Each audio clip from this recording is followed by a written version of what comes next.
Assalamualaikum warahmatullahi wabarakatuh. Jumpa lagi di channel Amin Al-Amrur.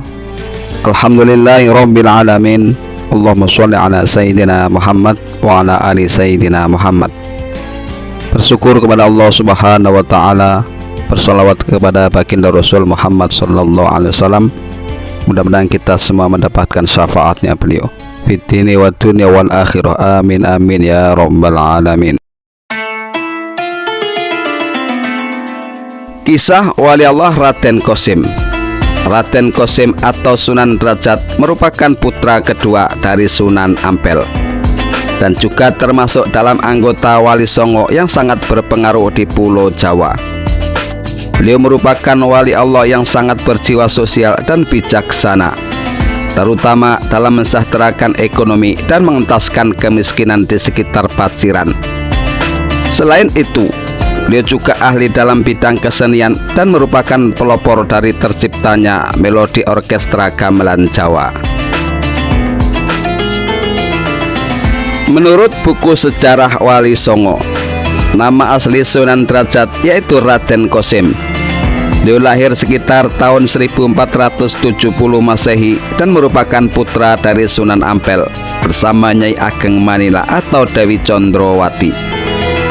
Sunan Derajat merupakan putra kedua dari 5 bersaudara bersama dengan Sunan Bonang, Siti Muntisiah istri dari Sunan Giri, Nyai Ageng Maloka istri dari Raden Patah, dan istri dari Sunan Kalijaga.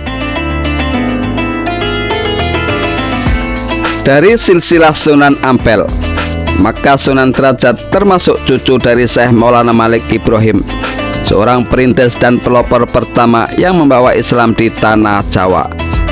Sementara itu, Syekh Maulana Malik Ibrahim atau Asmarokondi merupakan anak dari seorang ulama besar dari Persia, yakni Syekh Jamaluddin Akbar atau Syekh Jumadil Kubro, yang dipercaya sebagai keturunan ke-10 Sayyidina Husain, cucu dari Nabi Muhammad sallallahu alaihi wasallam. Ibu dari Sunan Derajat merupakan putri dari Adipati Tuban, yaitu Arya Teja keempat, dan masih memiliki nasab dengan Ronggo Lawe. Ketika masih muda, Sunan Derajat sering dipanggil dengan nama Raden Sarifuddin. Selain itu, beliau juga memiliki gelar Sunan Mayang Madu yang diberikan oleh Sultan Demak pertama, yaitu Raden Patah. Dan masih banyak gelar lainnya seperti Sunan Muria pada Maulana Hasim dan Syekh Masakeh. Sama halnya Sunan Bonang, Sunan Derajat juga dibekali dengan ilmu agama oleh ayahnya secara teratur di Pondok Pesantren Ampel Delta Surabaya. Selain itu, beliau juga pernah berguru agama Islam pada Sunan Gunung Jati yang berada di Cirebon. Meskipun sebelumnya Sunan Gunung Jati atau yang memiliki nama asli Syarif Hidayatullah adalah murid dari Sunan Ampel sendiri yang ditugaskan di daerah Cirebon. Saat di daerah Cirebon, Sunan Derajat sering disebut dengan Syekh Sarifuddin. Di sana beliau turut membantu Sunan Gunung Jati dalam menyebarkan dakwah agama Islam. Beliau kemudian menikah dengan Dewi Sofia yang merupakan putri dari Sunan Gunung Jati dan dikaruniai anak bernama Pangeran Trenggono, Pangeran Sandi, dan Dewi Wuryan. Selain itu, beliau juga menikah dengan Nyai Kemuning dan Nyai Retno Ayu Candrawati. Nyai Kemuning merupakan putri dari Mbah Mayang Madu yang merupakan seorang tetua desa Jelak. Beliau merupakan orang yang telah menolong Sunan Derajat di saat terdampar dalam perjalanan dakwahnya menuju ke pesisir Gresik. Di lain sisi, Sunan Derajat juga menikahi Nyai Retno Ayu Candrawati yang merupakan putri dari Raden Soryadilaga, seorang adipati di kawasan Kediri. Oleh ayahnya, yaitu Sunan Ampel, Raden Qasim diberi tugas untuk berdakwah di daerah sebelah barat Gresik, karena di sana masih belum ada seorang ulama pun yang berdakwah, yaitu di daerah antara Gresik dengan Tuban. Karena demikian, perintah orang tuanya, Maka Raden Qasim pun berangkatlah dengan melalui jalan laut dengan memakai perahu sebagai kendaraannya. Dalam perjalanannya itu, beliau mendapat ujian dari Allah Subhanahu wa Ta'ala, yaitu dalam pelayarannya tiba-tiba diserang ombak yang besar, sehingga perahunya membentur batu karang yang sekaligus menjadi pecah dan keramlah perahunya. Dalam keadaan demikian, Raden Qasim menyadari bahwa apa yang telah terjadi pada dirinya memang sudah dikehendaki Allah Subhanahu wa Ta'ala. Maka itu, di samping menyerahkan nasibnya kepada Allah, beliau tetap berusaha dengan berenang sambil mencari-cari barangkali ada tempat yang dapat menyelamatkan dirinya. Demikianlah halnya Raden Qasim yang tulus ikhlas dalam tawakalnya. Maka dicukupilah usahanya, yaitu Allah telah menyelamatkan beliau dengan lantaran dari pertolongan seekor ikan talang. Secara kebetulan seekor ikan talang besar datang kepadanya, dan dengan naik di atas punggung ikan tersebut, Raden Qasim dapat selamat dari ancaman badai laut itu. Ikan itu membawanya sampai ke tepi pantai wilayah desa Jelak. Seketika itu, Raden Qasim sujud syukur sebagai tanda bukti terima kasihnya kepada Allah Subhanahu wa Ta'ala yang telah melindungi dirinya dari mara bahaya. Menurut dari beberapa sumber, atas keselamatannya itu dikarenakan lantaran ikan talang. Maka Raden Qasim melarang kepada anak keturunannya untuk memakan daging ikan talang. Di desa Jelak itulah Raden Qasim mendirikan pesantren.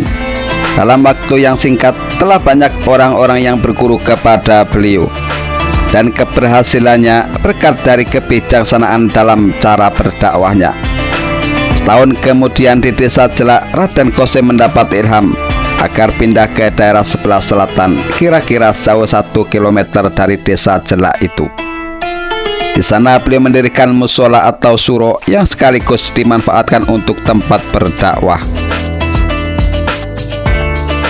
3 tahun tinggal di daerah itu, beliau mendapat ilham lagi agar pindah tempat ke satu bukit yang kemudian di tempat itu disebut-sebut orang Dalem Dhuwur. Artinya rumah yang letaknya di tempat yang tinggi, yaitu bukit. Tempat itu sekarang dibangun sebuah museum yang cukup megah. Di tempat yang baru itu, Raden Qasim cara dakwahnya menggunakan alat kesenian rakyat, yaitu dengan menabuh seperangkat gamelan untuk mengumpulkan orang. Setelah itu baru diberi ceramah agama. Demikianlah kecerdasan Raden Qasim dalam mengadakan pendekatan kepada rakyat dengan menggunakan kesenian rakyat sebagai media dakwahnya. Sampai sekarang seperangkat gamelan itu masih tersimpan dengan baik di museum di dekat makamnya. Hal ini membuktikan kebenaran akan keahlian Raden Qasim dalam memainkan gamelan.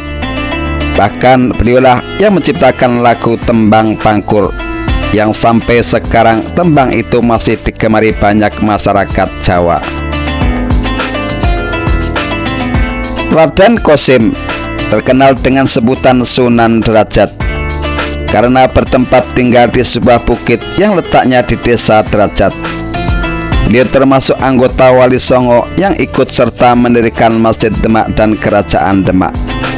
Dia juga terkenal sebagai seorang wali Allah yang berjiwa sosial. Dalam melaksanakan kesosialan, beliau memang tidak memandang miskin atau kaya, apa itu orang Islam ataupun bukan, tetap diberikan hak untuk menerima kesosialannya. Karena beliau yang mempunyai sifat dan sikap demikian, itulah sehingga sampai akhir hayatnya namanya tetap harum di semua kalangan masyarakat. Dengan demikian, maka cukup mudah bagi beliau untuk mengajak pemimpin dan rakyatnya untuk masuk dalam agama Islam. atau mengajak orang-orang yang lebih kaya untuk menginfakkan sebagai harta mereka pada fakir miskin. Selain itu, beliau juga mampu mengambil hati masyarakat dengan menyembuhkan warga yang sakit melalui doa dan juga ramuan tradisional. Beliau juga terkenal dengan kesaktiannya, terbukti dengan adanya sumur Leng Songo di daerah Sumenggah yang diciptakan dari 9 lubang bekas umbi hutan yang dicabut dan akhirnya memancarkan air bening untuk menghilangkan dahaga para pengikutnya selama perjalanan. Di sisi lain, Sunan Derajat juga mengajarkan tata cara hidup sebagai makhluk sosial yang harus saling membantu. Terbukti dengan adanya artefak di komplek makam yang bertuliskan Catur Piwulang. Adapun 4 pokok yang diajarkan oleh Sunan Derajat tersebut meliputi berikan tongkat pada orang buta, berikan makan orang yang kelaparan, berikan pakaian pada orang telanjang, dan berikan payung pada orang yang kehujanan. Dalam mengamalkan ajaran Islam, terutama meningkatkan jiwa sosial dan juga mengentaskan kemiskinan, Sunan Derajat mengajarkan filosofi yang dilukiskan dalam 7 saptangga di komplek makam Sunan Derajat. 7 ajaran tersebut sangat supel dan mampu diamalkan siapa saja, dari berbagai kalangan maupun tingkatan. Adapun makna filosofi ke-7 saptangga tersebut yakni sebagai berikut. Filosofi pertama yaitu membangun resep tasing sasoma. Artinya kita harus selalu membuat hati orang lain merasa senang. Yang kedua, jroning suka kudu eling lan waspodo. Maka ketika kita merasa bahagia, kita harus selalu ingat pada Sang Kuasa dan tetap waspada. Ketiga, lasmataning subrata tan nyipta marang pringabayaning lampah. Artinya, dalam perjalanan untuk menggapai cita-cita yang luhur, maka kita tidak boleh takut dan mudah putus asa terhadap segala macam rintangan. Keempat, meperhardaning pancadriya. Artinya anjuran untuk selalu menekan hawa nafsu yang bergelora. Yang kelima, heneng hening henung. Artinya dalam keadaan diam kita bisa mendapat keheningan, dan saat keadaan menjadi hening, maka situlah kita mampu menggapai cita-cita yang mulia. Keenam, mulia guna panca waktu. Maknanya adalah suatu kebahagiaan secara lahir dan batin yang bisa kita peroleh dengan melaksanakan sholat 5 waktu. Ajaran yang ke-7 yaitu Catur Piwulang. Seperti yang dituliskan di atas, maknanya yaitu kita harus memberikan ilmu kepada orang yang belum mengerti alias bodoh. Kita harus mensejahterakan orang yang miskin. Kita harus mengajari tentang kesusilaan pada orang yang tidak tahu malu. Dan kita harus melindungi orang yang sedang menderita atau terkena musibah. Wallahu a'lam bishawab. Inilah sepenggal kisah Walullah Raden Qasim atau Sunan Derajat. Semoga bermanfaat bagi kita semuanya. Amin amin ya rabbal alamin.